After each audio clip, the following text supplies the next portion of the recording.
राजस्थान सरकार के परिवहन मंत्री प्रताप सिंह खाचरियावास ने नेता प्रतिपक्ष गुलाब चंद कटारिया के बयान पर पलटवार करते हुए कहा कि जिन राम का नाम लेकर भाजपा केंद्र की सत्ता में आई, उन्हीं राम के लिए गलत शब्दों का इस्तेमाल कर रही है।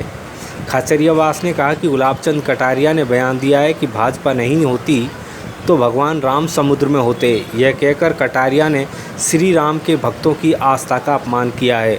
भाजपा खुद को भगवान राम से बढ़कर बता रही है। इसके लिए भाजपा के राष्ट्रीय अध्यक्ष जेपी नड्डा और पीएम नरेंद्र मोदी को देश की जनता को जवाब देना चाहिए। उन्होंने कहा कि राम मंदिर निर्माण का फैसला सुप्रीम कोर्ट ने दिया। भाजपा सिर्फ चंदा इकट्ठा कर सकती है, फैसला नहीं देती। एक कहावत आज पूरी तरह से सत्य साबित हो गई, जहाँ को प्रभु दारू दुख दे ताकि मती पहले हर ले। राजस्थान के और देश के बीजेपी के बड़े वरिष्ठ नेता आदरणीय गुलाब चंद जी कटारिया ने इस बार तो रिकॉर्ड तोड़ दिए। उन्होंने इतना बड़ा बयान दे दिया, जिस बयान को सुनकर लगता है कि भारतीय जनता पार्टी से पूरा ब्रह्मांड बना है। इतना घमंड है बीजेपी के लोगों को कि गुलाब चंद जी कटारिया साहब का बयान आया है कि भाजपा नहीं होती तो भगवान राम समुद्र में होते। जो भगवान राम पूरे ब्रह्मांड के रचयिता है और जिनके लिए कहा जाता है मर्यादा पुरुषोत्तम राम, न्याय के राम, मेरे राम, और जिन राम का नाम लेकर आप सत्ता में आए, जिन राम के नाम से पत्थर तैर गए, जिन राम के नाम से बीजेपी भी चल गई, जिस बीजेपी का आजादी के आंदोलन में कोई इतिहास नहीं, जिसका देश मतलब बीजेपी बात ऐसी कर रही है जैसे आजादी से पहले यही लड़ रहे थे देश में धर्म की रक्षा के लिए। इतने बड़े बड़े बोल बोलना। कहावत है ना कि जब नाश मनुष्य पर छाता है पहले विवेक मर जाता है। पहले तो आदरणीय कटारिया साहब ने महाराणा प्रताप के, जो महाराणा प्रताप देश के गौरव, स्वाभिमान के गौरव, प्रातस्मरणीय महाराणा प्रताप के लिए गलत शब्दों का प्रयोग किया। अब भगवान राम के लिए गलत शब्दों का प्रयोग किया। इतना घमंड है।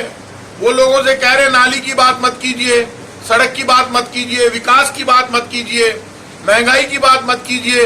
आग लग रही है बीजेपी के लोग परेशान हैं क्योंकि ये लोग महंगाई के मुद्दे पर जीत कर आए, झूठ बोलकर जीत कर आए, 15 लाख अच्छे दिन का वादा कर जीत कर आए। किसान परेशान है, लोग भूख से मर रहे हैं। केंद्र सरकार फेल हो गई, घोषणा पत्र का जवाब देते नहीं है, मुद्दों का जवाब देते नहीं है। नारे जो झूठ बोले 15 लाख के अच्छे दिन के, उन पर जवाब देते नहीं है। आज उस बीजेपी के इतने बड़े नेता ने ये कह दिया कि हम नहीं होते, भाजपा नहीं होती तो भगवान राम समुद्र में होते। ऐसा नहीं है। आपको गलतफहमी है। प्रधानमंत्री मोदी जी को और राष्ट्रीय अध्यक्ष जेपी नड्डा जी को ये बताना चाहिए, जवाब देना चाहिए कि गुलाब चंद जी कटारिया जो कह रहे हैं भारतीय जनता पार्टी भी इनके साथ खड़ी है, वो खुद कह रहे हैं, तो इसका मतलब बीजेपी का नेता राम से बड़े हो गए। राम मंदिर बीजेपी की मेहरबानी से नहीं बन रहा है, बीजेपी का कोई लेना देना नहीं है। बीजेपी ने तो राम के नाम पर जब आंदोलन किया तब हजारों लोग मर गए, लेकिन जब राम जी तो मर्यादा पुरुषोत्तम है, न्याय के देवता हैं। जब उनकी इच्छा हुई, मामला शांत हो गया, सब खत्म हो गया, लड़ाई झगड़े झंझट खत्म हो गए, सुप्रीम कोर्ट में चला गया मामला और सब पक्षों ने ये लिख कर दिया कि जो राम मंदिर के लिए फैसला आएगा, सुप्रीम कोर्ट जो न्याय करेगा, वो न्याय हम सबको मंजूर होगा। हिंदू, मुसलमान, सिख, ईसाई सब पक्षों ने लिख कर दिया सुप्रीम कोर्ट में। उसके बाद फैसला आया कि राम जी का मंदिर अयोध्या में बनेगा। ये बीजेपी कि सरकार का फैसला नहीं है, केंद्र की मोदी सरकार का फैसला नहीं है, ये हिंदुस्तान के संविधान के जो न्याय का प्रमुख है सुप्रीम कोर्ट का फैसला है। क्योंकि भगवान राम ऐसे ही हैं, वो इसी तरह से न्याय करते हैं। तो उनके मंदिर का फैसला तो सुप्रीम कोर्ट से ही आना था। बीजेपी चंदा इकट्ठा कर सकती है लेकिन फैसला नहीं कर सकती। चंदे का हिसाब मत दो, लेकिन भगवान राम के ऊपर मत आओ। आप भगवान राम से ऊपर नहीं है। आप देश के करोड़ों भगवान राम के जो भक्त है उनका अपमान किया है भारतीय जनता पार्टी ने।